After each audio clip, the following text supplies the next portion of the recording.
തിരുവചന സന്ദേശങ്ങൾ ശ്രവിക്കുന്നതിനായി ഭാഗ്യവചനധാര ഇന്ന് തന്നെ സബ്സ്ക്രൈബ് ചെയ്യുക.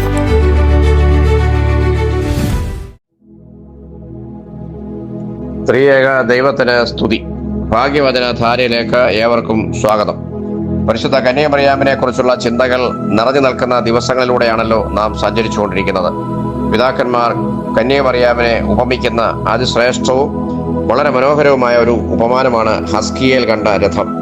ഹസ്കിയേൽ പ്രവാചകന്റെ പുസ്തകം 1-ാം അധ്യായം 4 മുതൽ 22 വരെയുള്ള വാക്യങ്ങളിലാണ് ഈ രഥത്തെക്കുറിച്ചുള്ള വിവരണം നാം കാണുന്നത്. ഹസ്കിയേൽ പ്രവാസത്തിൽ ബാബിലോണിലാണ്. കേബാർ നദീതീരത്ത് വെച്ചാണ് ഈ ദർശനം കാണുന്നത്. ഒരു കൊടുങ്കാറ്റിൽ വലിയ ഒരു മേഘവും പാളിക്കത്തുന്ന ഒരു തീയുമാണ് ആദ്യം കണ്ടത്. അതിന്റെ ചുറ്റും വലിയ പ്രകാശം, മുകളിലായി ജ്വലിക്കുന്ന സ്വർണം പോലെയുള്ള കാഴ്ച. അതിന്റെ നടുവിലായി 4 ജീവികൾ, ഓരോ ജീവിക്കും 4 മുഖങ്ങളും 4 ചിറകുകൾ വീതവും. ഓരോ ജീവിക്കും ചിറകിന്റെ കൂടെ മനുഷ്യ കൈ പോലെയുള്ള കൈകൾ. ഓരോ ജീവിക്കുമുള്ള 4 മുഖങ്ങൾ: 1 മനുഷ്യമുഖം, 2 സിംഹമുഖം, 3 കാളമുഖം, 4 കഴുകമുഖം. ഈ സാദൃശ്യങ്ങളായിരുന്നു. 4 ഭാഗത്തും മുഖങ്ങൾ ഉണ്ടായിരുന്നതിനാൽ പ്രത്യേകിച്ച് തിരിയാതെ തന്നെ 4 ഭാഗത്തേക്കും ഇവയ്ക്ക് യാത്ര ചെയ്യാമായിരുന്നു. ഇവയുടെ നടുവിൽ കത്തിക്കൊണ്ടിരിക്കുന്ന തീക്കനൽ പോലെ ജ്വാല കാണാമായിരുന്നു. വളരെ തേജസ്സുള്ള ഈ തീയിൽ നിന്ന് മിന്നൽ ഇടയ്ക്കിടെ പുറപ്പെട്ടുകൊണ്ടിരുന്നു. ജീവികളുടെ മുഖത്തിന് താഴെ ചക്രങ്ങൾ ഉണ്ടായിരുന്നു. ഭൂമിയിൽ സഞ്ചരിക്കുമ്പോൾ അവ ചക്രങ്ങളിലൂടെയും ഭൂമിയിൽ നിന്ന് ഉയരുമ്പോൾ അവ പറന്നും സഞ്ചരിച്ചു.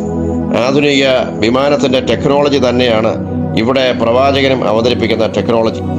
അവ സഞ്ചരിക്കുമ്പോൾ പെരുവെള്ളത്തിന്റെ ഇരച്ചിൽ പോലെ വലിയ ശബ്ദം കേൾക്കാമായിരുന്നു.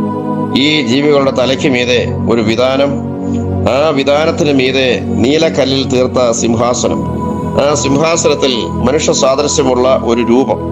ആ രൂപത്തിന്റെ അരക്കെട്ട് മുതൽ മുകളോട്ടും താഴോട്ടും തീ ജ്വലിക്കുന്ന സ്വർണം പോലെയുള്ള വർണ്ണം. അവയ്ക്ക് ചുറ്റും കണ്ണഞ്ചിക്കുന്ന പ്രകാശം. യഹോവയുടെ മഹത്വത്തിന്റെ പ്രത്യക്ഷത വാക്കുകളാൽ വർണ്ണിക്കാനാവാതെ മായാകാഴ്ച കാണുന്നത് പോലെ കണ്ട പ്രവാചകൻ ഈ കാഴ്ചയുടെ മുൻപിൽ അത്ഭുത സ്തബ്ധനായി കവിണ്ണ് വീണ് നമസ്കരിച്ചുകൊണ്ട് വർണ്ണന പൂർത്തിയാക്കുകയാണ്. പ്രപഞ്ച സൃഷ്ടാവായ ദൈവത്തെ വഹിച്ച രഥം വർണ്ണനകൾക്കും ഭാഷകൾക്കും അതീതമാണ്. മനുഷ്യ ഭാഷയ്ക്കോ ഭാവനയ്ക്കോ അതിനെ പരിമിതപ്പെടുത്തുവാൻ കഴിയുന്നതല്ല. ആ രഥം വഹിക്കുന്ന 4 ജീവികളെ പിതാക്കന്മാർ പുതിയ നിയമത്തിലെ 4 സുവിശേഷങ്ങളോട് താരതമ്യപ്പെടുത്തി ചിന്തിക്കുന്നുണ്ട്. മനുഷ്യമുഖം വിശുദ്ധ മർക്കോസിന്റെ സുവിശേഷമായും, സിംഹമുഖം വിശുദ്ധ മത്തായിയുടെ സുവിശേഷമായും, കാളമുഖം വിശുദ്ധ ലൂക്കോസിന്റെ സുവിശേഷമായും, കഴുക മുഖം വിശുദ്ധ യോഹന്നാന്റെ സുവിശേഷമായും സാദൃശ്യപ്പെടുത്തി വ്യാഖ്യാനിക്കുന്നു. വെളിപാട് പുസ്തകം 4-ാം അധ്യായത്തിലും ദൈവത്തിന്റെ സിംഹാസനം വഹിക്കുന്ന 4 ജീവികളായി ഈ മുഖസാദൃശ്യമുള്ള ജീവികളെ തന്നെയാണ് പറഞ്ഞിരിക്കുന്നത്. പ്രപഞ്ചത്തെ മുഴുവൻ വഹിക്കുന്നവൻ, പ്രത്യേകമായി സുവിശേഷങ്ങളിൽ നിറഞ്ഞു നിൽക്കുന്നവൻ കന്യകയുടെ ഉദരത്തിൽ വഹിക്കപ്പെട്ടു. അഗ്നിജ്വാലയെ വെല്ലുന്ന തേജോമയനായ ദൈവത്തെ കന്യക മറിയാം ഉള്ളിൽ ആവാഹിക്കുന്നു. അവൾ ആ തേജസ്സിൽ വിലയം പ്രാപിച്ചുകൊണ്ട് തേജസ്കരിക്കപ്പെടുന്നു. ഇവിടെ കന്യക മറിയാം നമുക്ക് നൽകുന്ന 1-ാമത്തെ സന്ദേശം വിശുദ്ധ ജീവിതത്തിലൂടെ തേജസ്കരണത്തിലേക്കുള്ള ഒരു യാത്രയാണ് ക്രിസ്തീയ ജീവിതം എന്നതാണ്. 2-ാമതായി, ഈ രഥം വഹിക്കുന്ന ജീവികൾ തേജോമയനായ ദൈവത്തിന്റെ മുഖം തന്നെയാണ് വഹിക്കുന്നത്. അതാണ് 2-ാമത്തെ സന്ദേശം. 1, ദൈവ തേജസ്സിന് മനുഷ്യമുഖമാണുള്ളത്. അത് സ്നേഹത്തിന്റെയും കരുണയുടെയും ആർദ്രതയുടെയും അലിവിന്റെയും മുഖമാണ്. മനുഷ്യ സ്നേഹമില്ലാത്തൊരു മുഖം ദൈവത്തിനില്ല. മനുഷ്യ സ്നേഹത്തിന്റെ മുഖം എല്ലാ മനുഷ്യനും ഉണ്ടാവണം, പ്രത്യേകിച്ച് ക്രിസ്ത്യാനികൾക്കുണ്ടാവണം. അത് ഇവിടെ നമുക്ക് നൽകുന്ന സൂചനയാണ്. 2, ദൈവ തേജസ്സിന് സിംഹമുഖമാണുള്ളത്. അത് രാജാവിന്റെ മുഖമാണ്.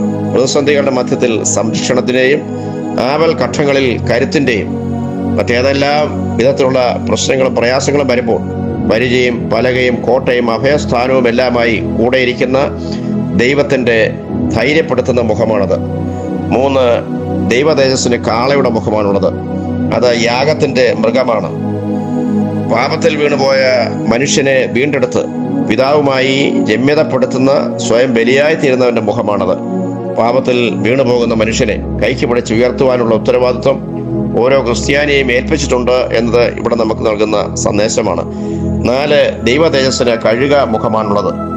അത് എത്ര ഉയരത്തിൽ പറക്കുമ്പോഴും താഴെ ഇഴയുന്ന ചെറിയ പ്രാണികളെ പോലും കണ്ടുപിടിച്ച് ഇരയാക്കി മാറ്റുന്ന കഴുകനെ നമുക്ക് പരിചയമുണ്ടല്ലോ.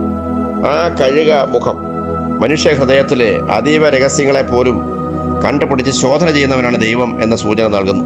ഒന്നും അവന്റെ മുൻപിൽ ഒളിപ്പിക്കുവാൻ ആർക്കും സാധ്യമാകാതെ വണ്ണം രഹസ്യങ്ങൾ ശേഖരിക്കുന്ന മുഖമാണ് ദൈവത്തിൻ്റെത്. ഹൃദയവിചാരങ്ങൾ അറിയുന്നവന്റെ മുൻപാകെയാകുന്നു, അറിയാത്തവന്റെ മുൻപാകെയല്ല നിങ്ങൾ നിൽക്കുന്നതെന്ന് വിവാഹ കൂദാശയിൽ ഓരോ ക്രിസ്ത്യാനിയെയും നമ്മൾ ഓർമ്മിപ്പിക്കുന്നുണ്ടല്ലോ. ദൈവം എല്ലാം കാണുന്നു, എല്ലാം കേൾക്കുന്നു, അറിയുന്നു എന്ന ചിന്ത എപ്പോഴും നമ്മെ ഭരിക്കുന്നു എങ്കിൽ നമ്മുടെ ജീവിതം എത്ര മനോഹരമായി രൂപാന്തരപ്പെടുത്തുവാൻ നമുക്ക് കഴിയും. ഈ ജീവികളിലൂടെ തേജോമയനായ ദൈവത്തിന്റെ സ്വഭാവം തന്നെ പ്രവാചകൻ വിശദീകരിക്കുകയാണ്. ആ തേജസ്സിനെ വഹിക്കുന്നതിലൂടെ സ്വയം തേജസ്കരിക്കപ്പെടുവാനും ആ സ്വഭാവത്തോട് ഏകീഭവിക്കുവാനും കന്യകമറിയാമിന് സാധിച്ചതുപോലെ നമ്മുടെയും വ്യക്തിപരമായ ജീവിതത്തിൽ ഒരു തേജസ്കരണത്തിന്റെയും ദൈവ സ്വഭാവത്തുള്ള ഏകീഭാവത്തിന്റെയും അനുഭവം കൊണ്ട് നിറയുവാൻ നമുക്ക് ഇടയാകട്ടെ. ദൈവം നമ്മെ അനുഗ്രഹിക്കട്ടെ.